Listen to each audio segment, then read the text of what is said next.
April 12th, 1981. 14-year-old Sheila Sharp walked into her family's cabin at a quiet Northern California resort and stopped dead. Her mom, her brother, and his best friend were tied up and killed in the living room. Her 12-year-old sister Tina was missing, while the three younger kids sat untouched just a few feet away. Blood covered the floor, bodies looked deliberately arranged, weapons lay around, but no fingerprints, no hair, no sign of who did it. From the very start, this wasn't just a murder. It was the beginning of a mystery that would stay unsolved for decades. Sue Sharp was 36 and raising 5 kids on her own after leaving a broken marriage in Connecticut. Money was tight. She got by on a Navy allotment, food stamps, and part-time work, all while taking night classes to try and build a better future. By late 1980, they'd moved into Cabin 28 at the fading Keddie Resort, a modest spot with neighbors like the Seabolts and the Smarts. Life wasn't easy, but Sue had one clear goal: keep her kids together, make a stable home, and start over. Saturday, April 11th, 1981 started like any other day for the Sharp family. Sue, 36, and raising 5 kids on her own, drove into town with Sheila and 2 of her younger boys. On the way back, they spotted John and his best friend Dana hitchhiking, so she gave them a ride home. Later that afternoon, John and Dana walked back into town to hang out, not knowing it would be the last time anyone would see them alive. As night fell over Keddie, everyone settled into their routines. Sheila went next door to spend the night with the Seabolts, a choice that ended up saving her life. Inside Cabin 28, Sue was home with Ricky, Greg, Tina, and Justin Smart, the neighbor's boy who was sleeping over. Around 9:30, Tina came back after watching TV at the Seabolts, and soon after, John and Dana returned from town. By then, every Sharp family member was accounted for inside the small cabin. Sometime after that, the killers arrived. No one knows exactly how. They left no signs of forced entry. It suggests they were either let in or knew how to slip inside quietly. What's clear is they came prepared. They had medical tape, electrical cords, and weapons. They had a plan. Once inside, they overpowered Sue, John, and Dana in the living room. They tied them up and unleashed a level of violence that's almost impossible to comprehend. Sue was gagged with her own underwear and a blue bandana, her hands taped. She was stabbed repeatedly, beaten with the butt of a pellet rifle so hard it left marks on her face, and her throat was cut so deep it reached her spine. John was tied near the front door, his throat cut, his skull crushed with hammer blows. Dana lay beside him, his ankles bound to John's, his head shattered from repeated strikes, a ligature so tight around his neck he suffocated. Meanwhile, 12-year-old Tina was gone. Her jacket, shoes, even a toolbox were missing. It looked like she'd been taken from the cabin in the middle of the chaos. Strangely, the 3 youngest boys, Ricky, Greg, and Justin, were spared. They stayed asleep in the back bedroom while, just feet away, their family and friend were being slaughtered. The next morning, Sheila walked back from the Seabolts and opened the front door. What she saw would haunt her forever. Her mother, her brother, and Dana, lying in pools of blood. Her sister Tina was gone. The crime scene was drenched. Blood spattered across walls and furniture, weapons scattered on the floor, but no fingerprints, no hair, no trace of the killers. The violence was extreme, but deliberate. Some victims seemed moved or staged after death. It looked less like a random outburst and more like a calculated plan. Neighbors remembered small fragments of strangeness. Around 9 that night, the Seabolts saw a green van near the cabin. Another couple later said they heard muffled screams around 1:15 a.m., then went back to bed. But no one else heard a thing, not even the family next door. The only other potential witness was Justin, the boy who survived. But his story kept changing. Years later, under hypnosis, he claimed he saw Sue with 2 unknown men inside the cabin. His account never fully held together, and so the timeline collapses into darkness. At some point in the night, 3 people were slaughtered, 1 girl was taken, and whoever did it walked away, leaving almost nothing, just bodies, blood, and questions that still hang decades later.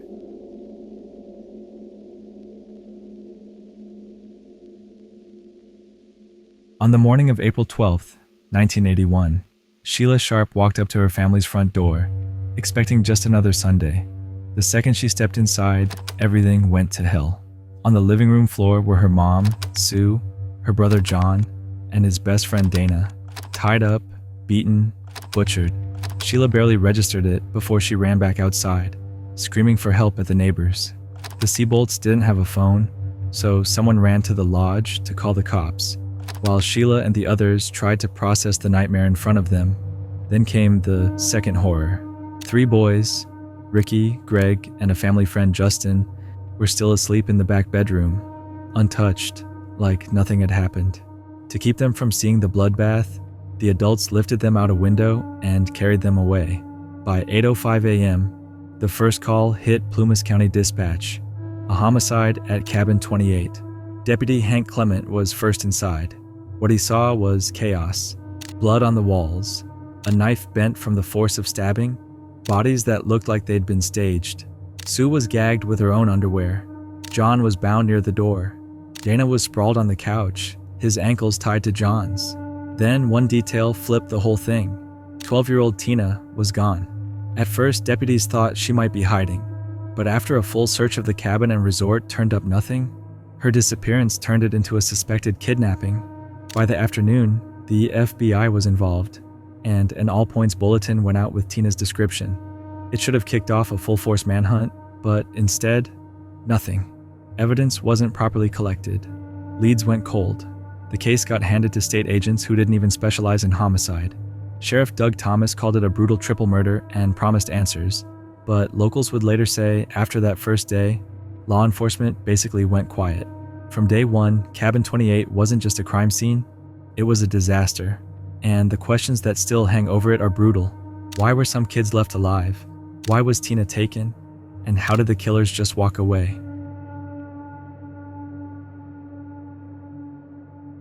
From the start, suspicion kept circling back to 2 men, Marty Smart and his roommate, John Bo Bubidi. Both lived just a stone's throw from the Sharps. Both had tempers, criminal records, secrets, and somehow both walked away untouched.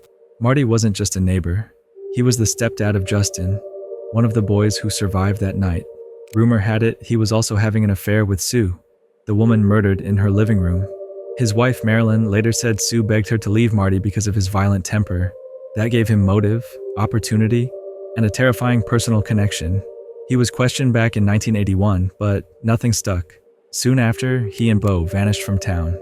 Years later, the evidence started creeping back. The hammer Marty said went missing showed up in a pond, the same type used in the murders. A letter he wrote to Marilyn surfaced, casually confessing, "I've paid the price of your love, and now that I've bought it with 4 people's lives." His wife recognized the handwriting immediately. A therapist told police Marty admitted killing Sue and Tina, but not the boys. Marilyn said she watched him burn a box in the fireplace the morning after the murders. By the time cold case investigators dug it up in the 2010s, Marty was long dead in Oregon. But every new clue made him look more like the center of it all. Then there was Bo, drifter, mob ties, a career criminal who claimed he'd been a Chicago cop. Locals never trusted him, and for good reason. His stories about that night didn't line up. He vanished soon after Marty, dying in 1988. Investigators now openly say the case leans toward both Marty and Bo being involved. But it doesn't stop there. DNA from the medical tape at the scene links to someone still alive, still local. Authorities think up to 6 people could have played roles: killing, moving evidence, abducting Tina. And the bungles? Endless. An anonymous tip about Tina's remains sat on an evidence tape that never got played. Marty's letter? Ignored. Therapist confession? Never followed up. One investigator put it bluntly: the sheriff's office and the DOJ blew it. You could take someone straight out of the academy and they'd have done a better job. Meanwhile, the town suffered. Doors that used to be left unlocked now stayed shut. Parents pulled kids inside. Neighbors stopped trusting each other. Whispers ran through the canyon. Sue was punished for meddling in a marriage. Tina was silenced for what she saw. Maybe it was the mob. Maybe a cult. Maybe something darker. Nothing proven. Everything festering. Tina's skull turning up in the woods years later only made the wound deeper. Cabin 28 got demolished in 2004. Structure gone, stain left behind. Through it all, the same question haunted locals. Did two dead men get away with murder? Or is someone still alive who knows exactly what happened in Cabin 28?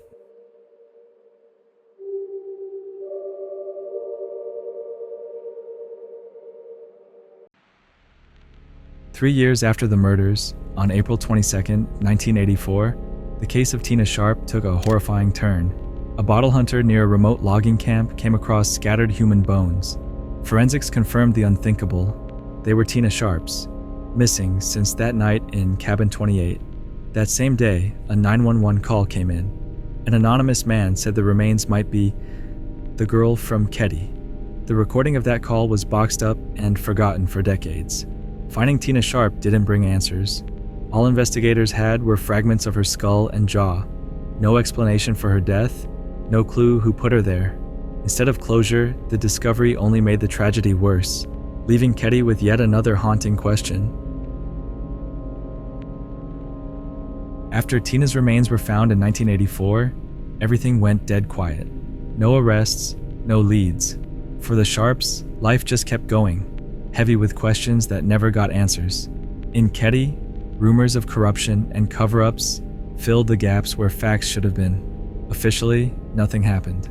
The file sat there, gathering dust, while the murders slowly slipped into legend.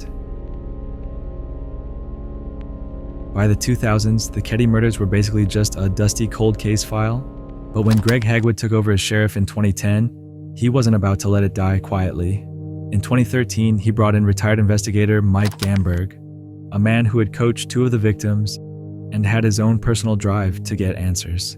Together, they went back through the evidence, and what they found was staggering. Cassette tapes that had never been played, leads that had never been chased, critical items shoved in boxes and ignored for decades. The case had been left to rot. Gamberg started from scratch. Piece by piece, the case began to move.